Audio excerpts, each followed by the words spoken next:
How to solve this in 30 seconds. For the first line, we will get their individual squares. For 6 we have 36, for 3 we have 09. For 1 we have 01. And for 2 we have 04.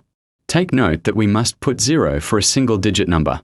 For the second line, we will multiply each pair, then always multiply to 2. So we have 6 times 3 times 2 we get 36. Next we have 3 times 1 times 2 we get 06. Then we have 1 times 2 times 2 we get 04. For the third line, we will multiply 6 times 1 times 2. We get 12. Then 3 times 2 times 2. We get 12. For our fourth line, we will multiply 6 times 2 times 2, we get 24. After this, we will add them. So we have 4, then 4, next 3, then 11. So we will carry over the other one. Then next, 14.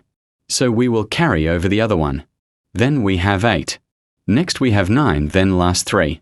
So this is the answer.